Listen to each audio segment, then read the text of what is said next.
let's talk Barbie's Dream House. Yes. So, Jonah, I hear you love Ken, and you get to try out his Corvette every day. Yeah, I'm really glad they ported it to PS4. Can we actually continue now?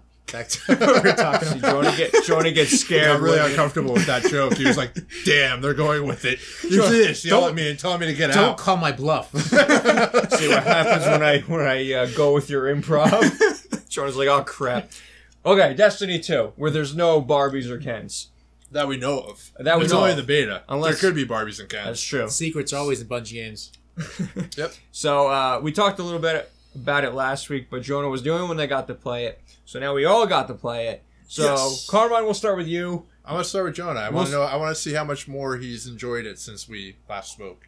I think the Strike is great. Strike's really good, Yeah, right? I played it like 10 times and I haven't got bored with it yet. Yeah, I only played it like, I think once per character. Because I know it's, like, part of me is just like, I'm going to play that probably like close to 6 times. I don't need to play it all that many times. For me, it was because I didn't play the PvP as much, just because I jumped right into the PvP. I was all about the PvP. Yeah, because I'm not as much of a PvP person. So I played it last week, and then I also played some throughout the week, but not that much. So I played, whenever I wanted to play Destiny, I played the Strike. Okay. And I also played the story mission on each character, except the Titan, because I got bored with the story mission eventually. Yeah, I mean, the story mission, well, just, we're talking about the Strike now. John, you didn't get a chance to play the Strike. But, like, with the Strike, I guess, like, I love everything about it. Like, how it didn't seem like all this, it's kind of weird to say, but it didn't seem like all the kind of same, like areas. Like, you did, like, you had to descend down, and then you had the launch. That you, like, they had variety in the types of areas they had. Yeah, and then, like, you get to that part where there's the giant drill and everything like that, and that's a big open space and different enemies coming in. And then the boss fight was really cool, too. Like, I liked everything about it. I thought they did a good job with it. Definitely what I wanted to see from Destiny 2 is it leaps and bounds from, like, what some of the other Strikes were doing. I don't think I would go that far. But I definitely enjoyed what it was. And you had to be a little bit more careful in the boss fights, I felt like, because this boss got right up close to you. Yeah. Like, he was right on top of you a lot of times. And then you just... Each time that you descended down onto the next level, he was that much closer to you. The first with time, all the ads. It's like, hi. The first time the floor disappeared, I was in panic, but I was like, wait, what am I doing? You thought it was like an automatic wipe. I was like, did we go over the time limit? It wasn't that long. Yeah, no. But yeah, I mean, it was nice to see, like, you pretty much had to worry about ad control. You couldn't just ignore the ads and just keep fighting, shooting the boss or anything like that. It's going to be interesting to see what other kind of, like, soft raid mechanics that they add to the Strikes. Because they were well on their way through that to Destiny 1, and I hope they just kind of continue on with that pattern of developing, like, these kind of soft raid mechanics, or raid mechanics that, or actual raid mechanics that actually end up in the actual raid. Like, they did that for some of the Wrath of the Machine, or no, I can't remember. They went back and changed something. The relics and stuff like that, they added into some of the story missions, like utilizing the relics or utilizing the relic in some of the Strikes. With Kingsfall, I think they did that, right? I think so. Like I said, I'm trying to recall. But I want them to do that a little bit more. That way, when people actually get to the raid, they're not like, oh, I have no idea what to do with this. You know what I mean? Like, because you kind of throw them in there and you have no idea what you're doing, and then they're just kind of standing around, running a circle, shooting things. 7 hours later. Yeah. That's how that works. Naked and afraid. So, but I'm excited for the Strike. I didn't play it that much because I knew I was going to play it a bunch. I was going to have to play it a bunch when you start grinding the Strike playlist and everything like that. So, let it go. Some people were saying it was kind of hard at certain parts. It wasn't hard, but you're 10 levels under what the actual recommendation for the light level was. Yeah, it's 210, right? Yeah, it was 210, and you're going in at 200. Right. So, I mean, it's automatically going to be somewhat of a difficulty. I'm not sure how the light levels work in this game compared to the first game. I don't know. That's something we're going to have to wait and see. Because 10 did make a difference in, like, the raids and stuff, but I didn't really think it was too bad, this Strike. Like, it got a bit rough on the third round of the Strike when you're on the floor surrounded by all the electric water. And they definitely have a bunch. There seems to be more ads that are showing up in the Strike, which is probably something they couldn't do on Xbox 360 and PS3, and now that they can actually utilize whatever power they have in the newer consoles, can do that, which is cool. Make sure you drink your Ovaltine. So the story mission was the next part of the first part of the beta, actually. what did you guys think of the story mission? You played that. That's what you only played, right? For this. Yeah, that's all I got. See, what did you think of that? See, my unfortunate situation was I had about an hour to play on Saturday in between editing stuff, and of course, my PlayStation decided to shut down within the week, and I didn't know about it. Yeah. So I turned it on because I keep it in sleep mode or rest mode, and I turned it on, and I had to do a software update and all this other stuff. So within that hour, it just took me just to install it. So I only had time on Sunday to play it for about a half hour, and I mean, I liked it. I just thought it was a little dark in the beginning. Like, you're running through the hallways and there's just fire. So I kept, like, I'm looking at the brightness setting in the beginning. Yeah. And I'm like, I went to where I thought was bright enough. And I was like, no, it's not bright enough. So I went all the way up and I was just like, okay. Weapons I liked. I picked a hunter. Mm-hmm. His super. The pole dancer. I call it Darth Maul. I like Darth Maul. That's actually a better observation than pole dancer. Yeah, no, anyways, just calling it pole dancer in the community right now. I went to badass, not that way. So I did want to do the warlock. The warlock for the awesome sword. I want my Janemba sword, but I ended up picking the hunter because I was like, you know what, I might not play this person. Yeah. So I'm like, screw it, I'll just try it out. So, and I knew the other guy was the shield, and I was like, So I enjoyed it. It was fun. A lot of the same bad guys and stuff like that, but it was intense. It was pretty cool. I liked when you had to run into the shield when all the freaking firepower is going at you. And that might seem like, that's kind of been done before, but not in Destiny. Not in Destiny. Like, there was never an NPC that actually helped you out in Destiny. No. So, like, him being a main core character and recharging his bubble and giving you orbs of light, that was a big deal for everybody. Yeah. Like, that was a step up in the right direction. So that was exciting for a lot of us. Yeah. For you, it might just be like, whatever. People do that before. I enjoyed it, actually. But for us that have played the same mission over and over again, it was genius, if you will. It was like finding the warp pipe that takes you to the new worlds of Mario. I found the whistle, guys. Yeah. Whistle, better. Yep. So, I got up to the turbines where you had to destroy them. But the death trap. I really wanted to finish it, but I had to go. And I was like, I wanted to. I probably died. I died probably more times on that one part that I care to even kind of admit to, but I died a lot trying to figure that. And it wasn't just like figuring it out. Like, I understood where. It was almost like I was trying to figure out how the jump went and where I could actually land and not die. Because if you land on any one of those.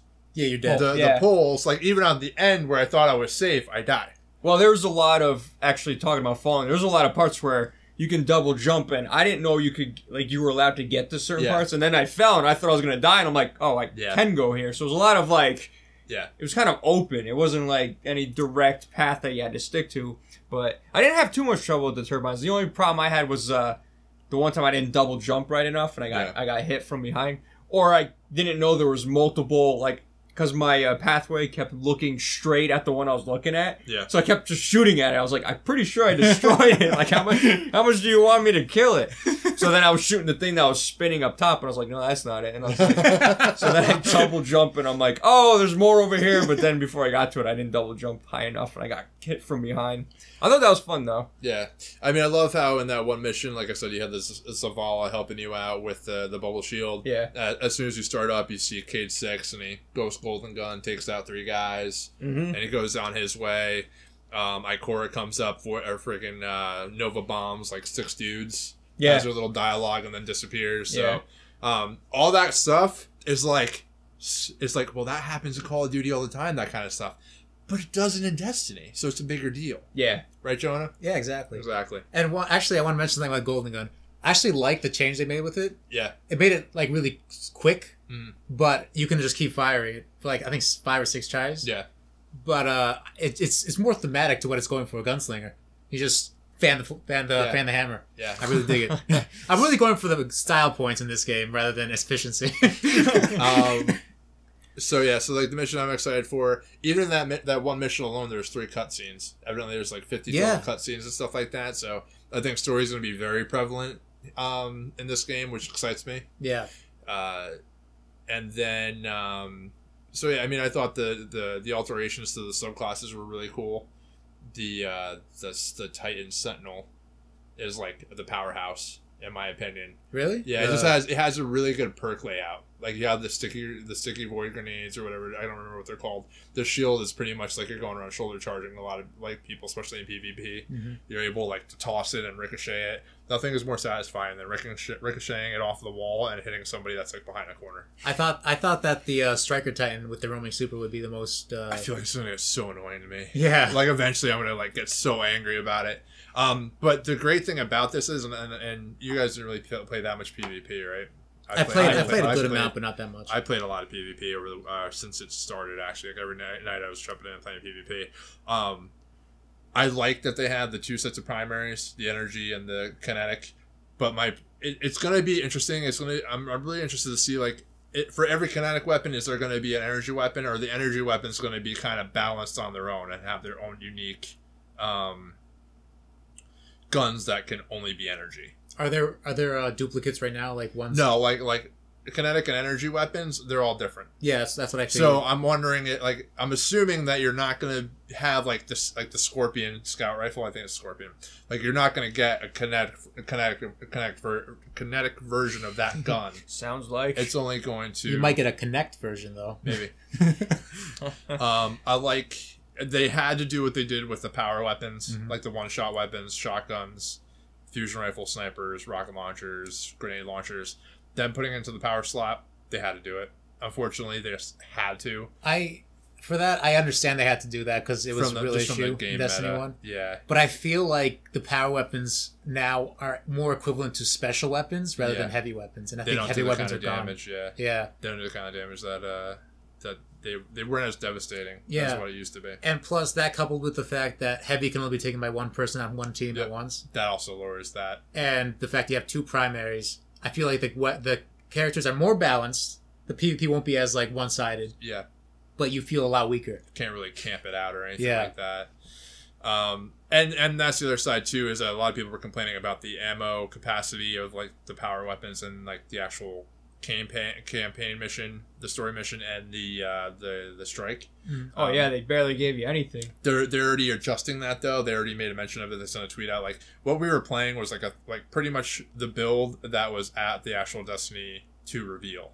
So it's still an old build. They're adjusting it, and they're just pretty much looking at what we're saying now and the data they're getting, and they're pretty much just confirming any problems that they think that they've had since they actually sent that out. Because there was a lot of parts I was using my sniper rifle, and I was like, do.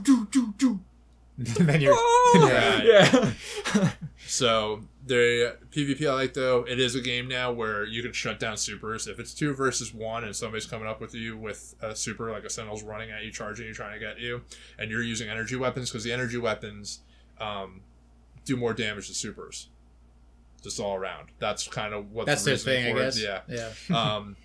And there's going to be more to that, I guess, like the different solar void archetypes.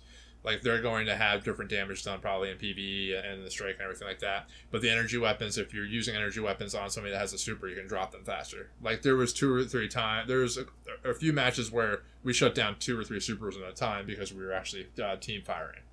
So I like that.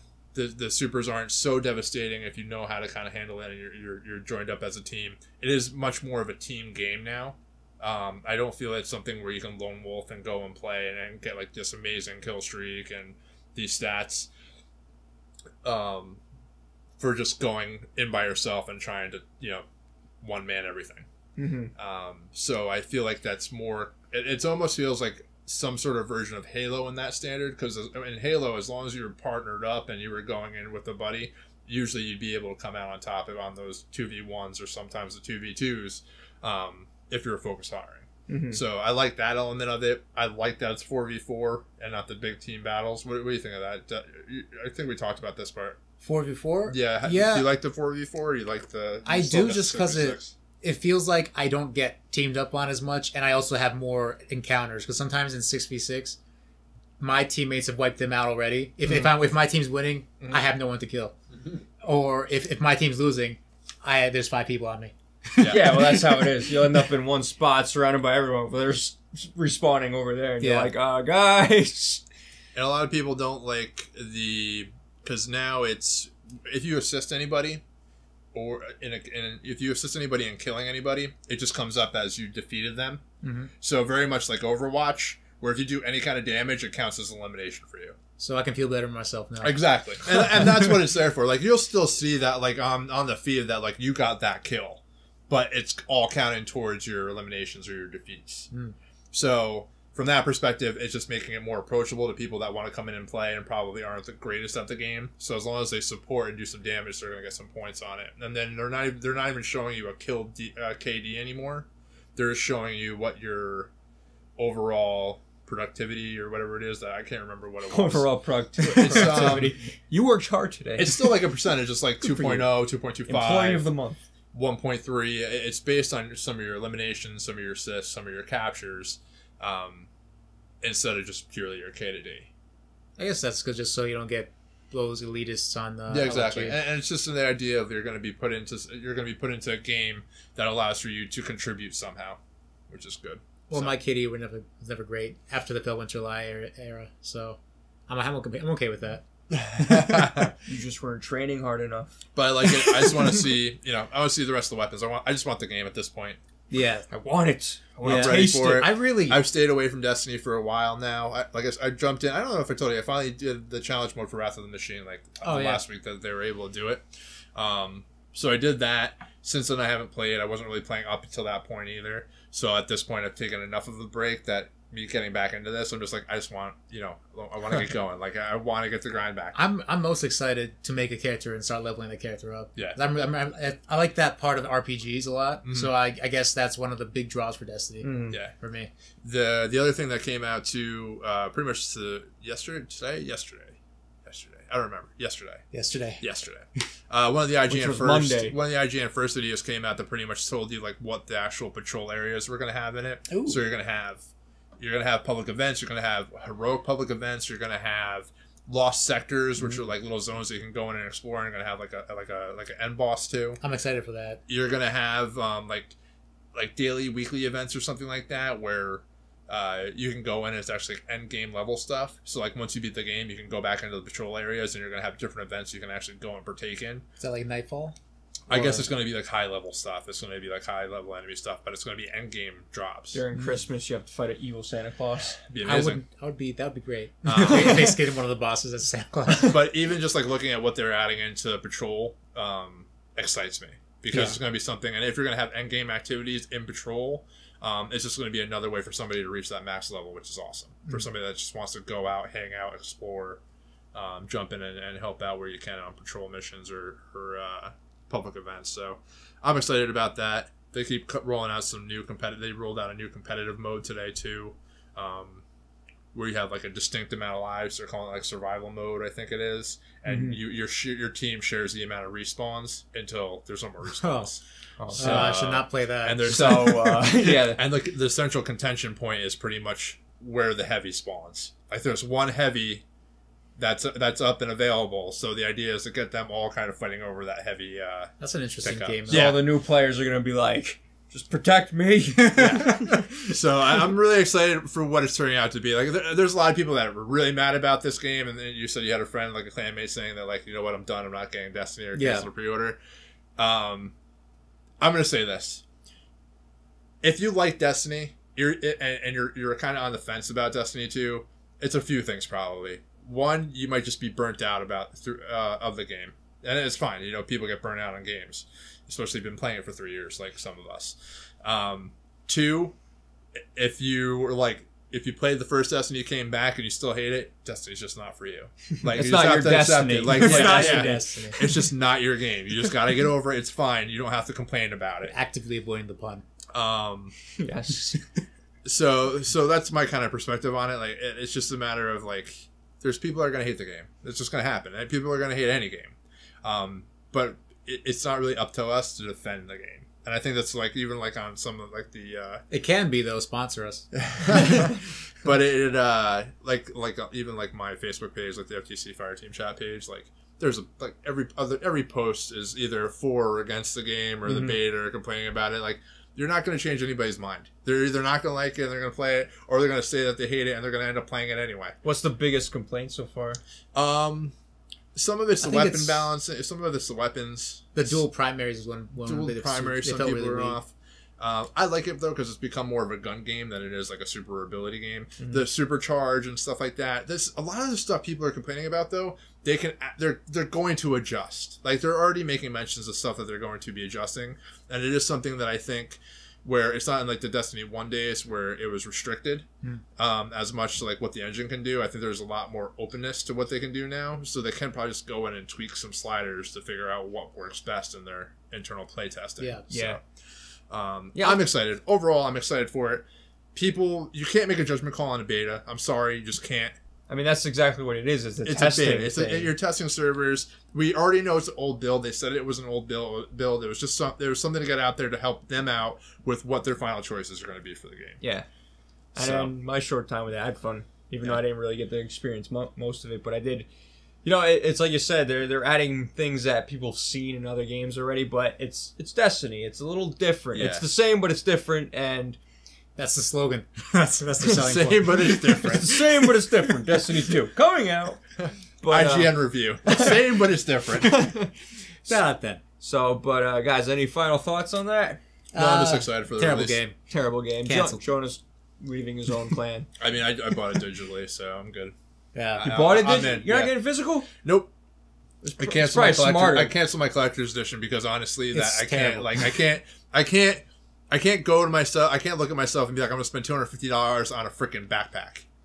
I thought you get a blanket, sun rug or something. Yeah. What is it? Whatever it is. There was a moon blanket. Whatever it is. You're going to space. I just can't. And you know, I could be that guy that goes and resells it for $500, but part of me just doesn't want to deal with it. So, yeah, I got my GameStop limited edition. I'd rather have like out of all that, I'm actually more excited that I have the background on my PlayStation than I do the freaking backpack.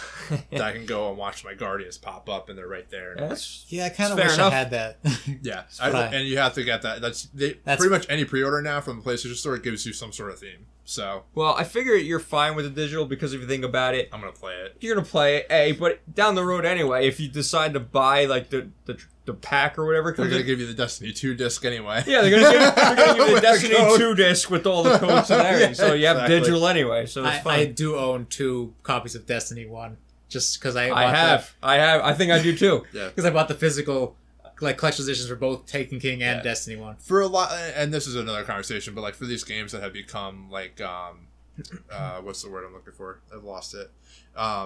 They become platforms more than like iterations. Yeah. That you're gonna get content for 3 years out. Mm-hmm. I would just rather have the digital game downloaded. I don't have to worry about switching discs if it's something I know I'm gonna go back to. So stay tuned because Carmen's gonna sell all his physical stuff. No, I won't. Just so he can play Destiny.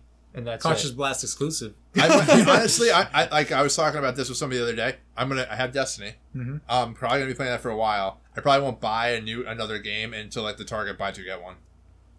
Yeah, when's that? That happens every year. It's usually like October, November. So my plan is to get Wolfenstein, Call of Duty, and maybe Star Wars Battlefront all in once.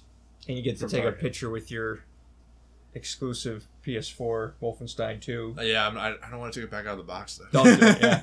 All right, guys, but let us know what you thought of the Destiny 2 beta down in the comments below. Just good like comments with a background and not just like spewing hate for no reason. Like have something to talk to, please. You know, yeah, do that. Or constructive criticism. Constructive. Or just destructive, you know? Whatever. Floats your boat. If you're going to come up and comment, do people still play this game? I was going to lose my mind. Yeah, he hears a Destiny page. He probably hears that every day. All the time. So, anyway, guys, let us know down in the comments.